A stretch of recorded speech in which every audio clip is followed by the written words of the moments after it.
G'day everyone, welcome back to another episode. So this week I want to try and get in there again, and we're going to try and finish the backrests on the settees. We still got one more settee to sort of put together, one of the seats, and then we got the two backrests to finish off. So let's get in there and do that.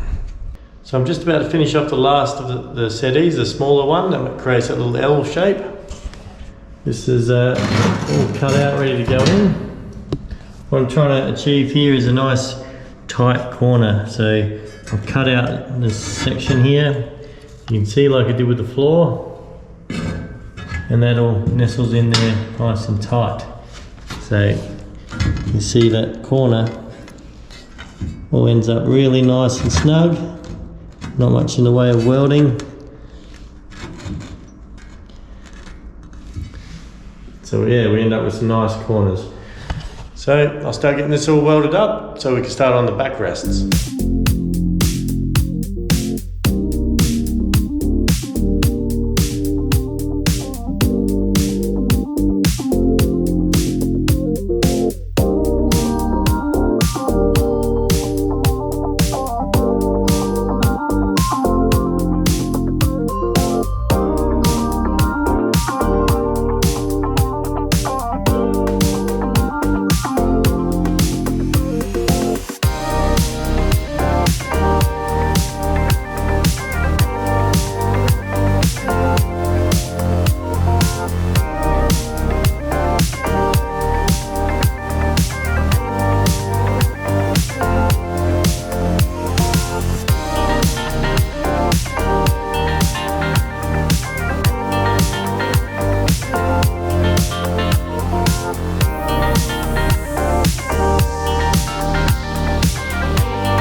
I'm up to starting the backrest, so I've cut out a couple of bits of steel. I notched out a bit of a radius there on that one so I can get nice penetration all the way around. Gives that piece nice and sturdy feel to it. Just a nice radius. So the backrest I'm just going to weld on. So you're going to have a piece there, piece up the end, bar going between. I'm going to weld on a slight angle for the backrest. And that's all going to be nice and solid. Just these bottom bits are going to be removable because the tanks are going to be underneath there, and in the future we can just unbolt these two pieces and then remove them, and I can get that tank up high enough to be able to swing it out of here and up out the companionway. So continue on with these backrests.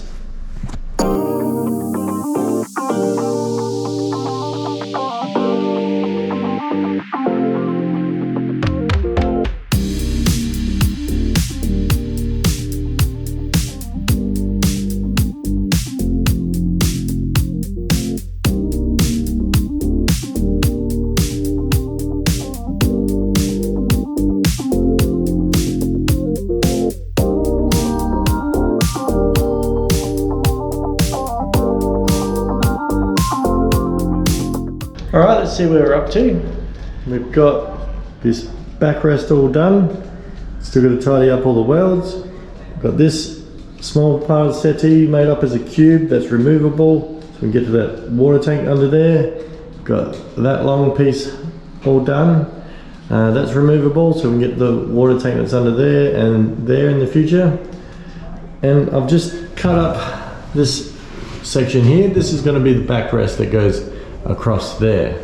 So I've cut these out nice and neat so that that's ready to basically go on here.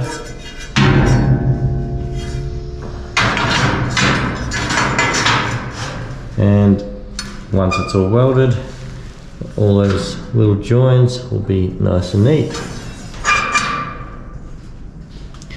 So that's going across there. You'll notice that this is square and that's tapered there. So this is basically going to go from that side and it's going to stop about here and it's going to be nice and square. That's done intentionally because currently we don't know the thickness of the cushion that's going to be on here. And when we put the timber backing board will be made to follow the contour of where those cushions will stop so that it can pivot back and forth without fouling on the cushions. So that's done intentionally, so that's a nice square. It needs a taper there, but that's going to be made up by the backboard. So let's get this welded up so we can start mounting it on there and creating that pivot mechanism.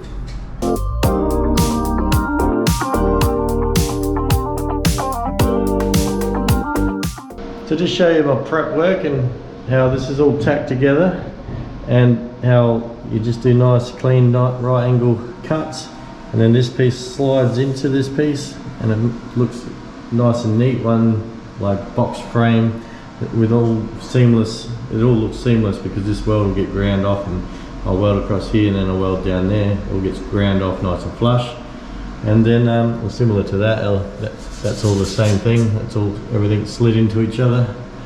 But yeah, it makes it a lot easier. Then everything goes together nice and square. A lot less measuring involved if you get the prep work nice and neat. And because there's no big gap there, it's a nice easy weld. It's a strong weld and everything's a lot more sturdy and squarer. And did that on every corner. It's all tacked together nice and square now. So yeah, it's nice to get the prep work done, so it makes your life a bit easier afterwards.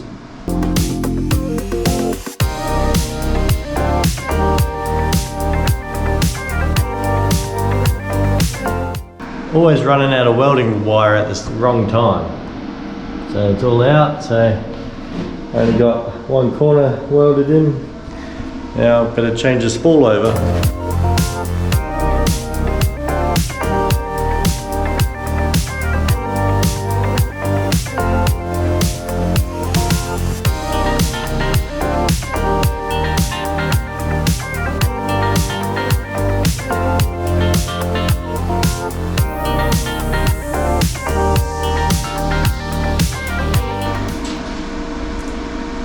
This nozzle's not too bad, it can be cleaned up, but while I'm at it, I'm going to put a new nozzle and a new shroud on, because the old one is a bit iffy as well, so we'll just give the welder a nice new birthday.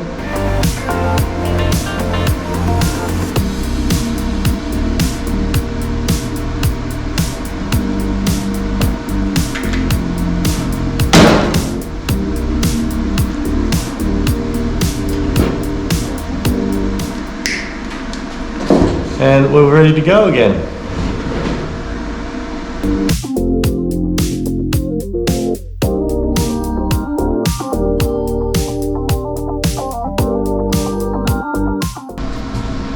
Always get some nice pretty welds when it's a new MIG tip in the welder.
Alright, we're getting close to having this settee all done. So taking the backrest off, we've got the drill holes done for the pivoting point on there and on the brackets here. Now the issue we're going to have now, so the settee is going to be on a slight angle just like that other one over there, but then once we get to a certain point it's going to hit on there. So let's say it's going to be like that. If it goes down, you can't go any further than that because it's hitting on there. We need it to pivot back like so that we can get that whole backrest sort of parallel or on an angle here, so it opens up more of a bed space. It gives us more seating area there. So we really need to scallop this out. So what we're sort of talking about is we need to scallop this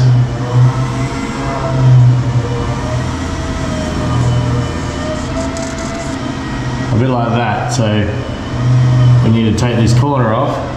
So as this sort of pivots around, it's going to be able to pivot around and that material is not going to foul. So we're going to do that on both sides. And then we're just going to make the brackets so that as this comes through, this settee is going to swing back like this, and we can put a pin in and lock it in place when it's in the bed position, and when it's in the couch position it's going to be locked in place like that. So we'll drill a couple of holes, we'll get a spring-loaded pin, and that pin will drop into those holes and lock into place in the positions, the two positions we're going to set. So let's start fixing up these brackets.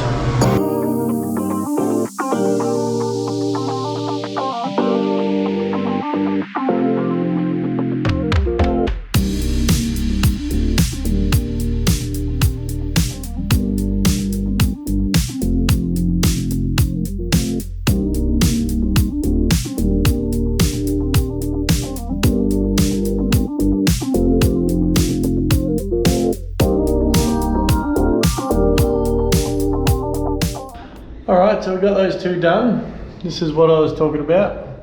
We've got this negative angle here so that this backrest can pivot around without being fouled on that bit that was coming out. We've got both of them done, so the next and last job is to figure this out, the locking mechanism for the backrest. Alright, let's get on to that.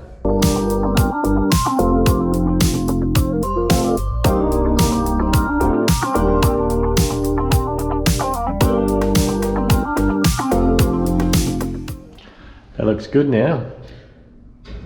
Time to sit, time to sleep, time to sit, time to sleep, time to sit. Very nice.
So I'm pretty happy with the outcome so far.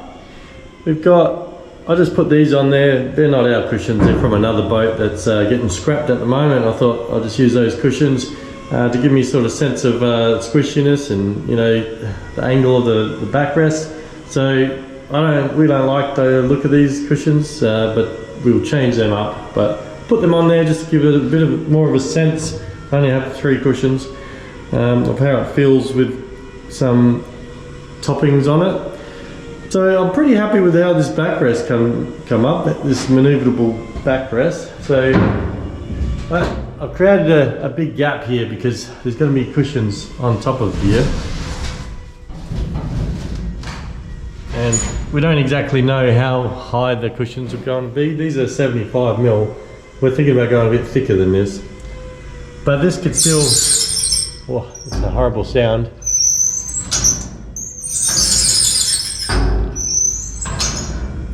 So that could still tilt back, even with a thicker cushion on there, which is pretty nice.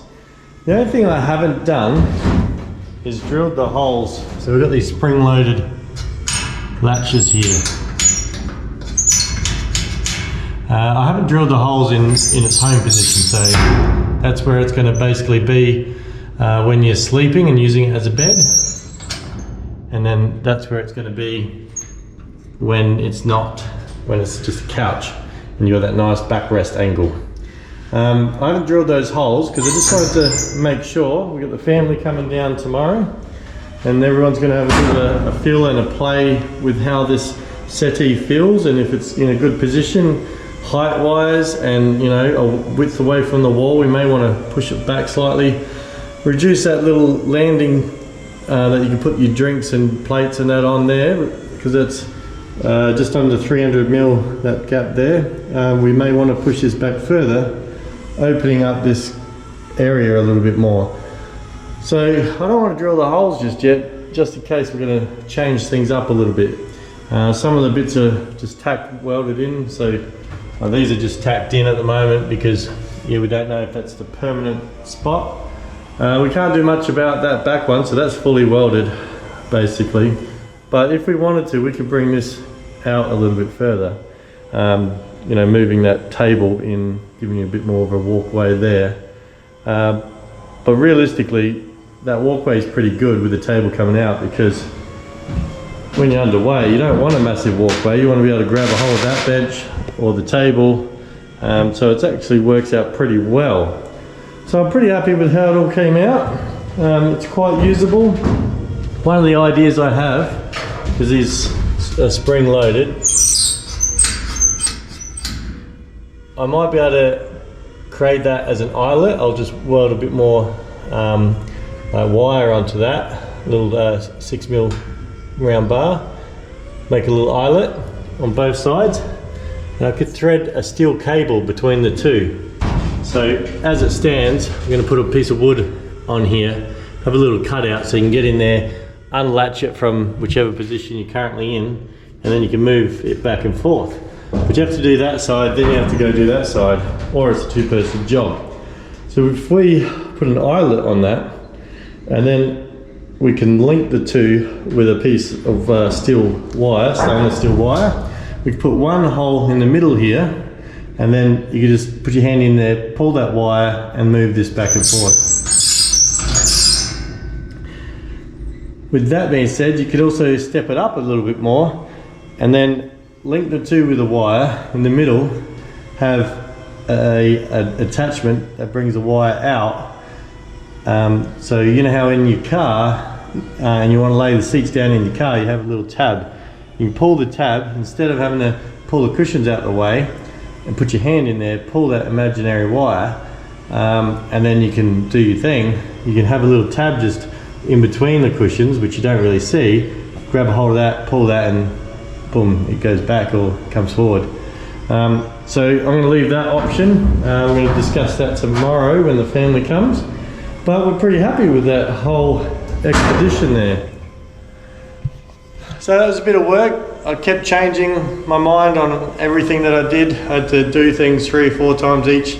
It was a little bit difficult because we don't know everything. We don't have all the information, so I don't know the actual height of the cushions. And with making that day bed, or while you're underway, you can turn that into a single bed. Makes things difficult because we don't have all the answers, so I'm trying to make it with all the exceptions of what it could be in the future, which is cool. Like this this corner, because we don't know the thickness of the cushions, I couldn't exactly build this to come all the way out to that corner, and because that's on an angle, I have to build it on an angle and then come in. So I've left that with the 300mm spacing so that we've got all the options in the world. And it could just be that we put the board up here and we just cut the board to the correct shape once we know the cushion size. So there's been lots of variables in this job. Tried to overcome them as I go. I think the job came out pretty well. Just a few little things to finish off on it. But basically that's done to get to the blast and paint stage. So we'll leave that, and everything else that we need to do on that is basically when we go to fit it out and wrap it with the ply and, you know, just finish it right off properly. But the construction side of things is all done. So yeah, with that all being said, let us know what you think, leave a comment, and yeah, there's a little bit more progress. Don't exactly know what I'm going to do next week. I may look at trying to set up my slurry blaster. I do also have to get on to starting to make the bracket for the hot water system. So we'll look out at which one we're going to do next week. I'll have a think about that. And yeah, hopefully we see you all in a fortnight's time. Thanks, guys.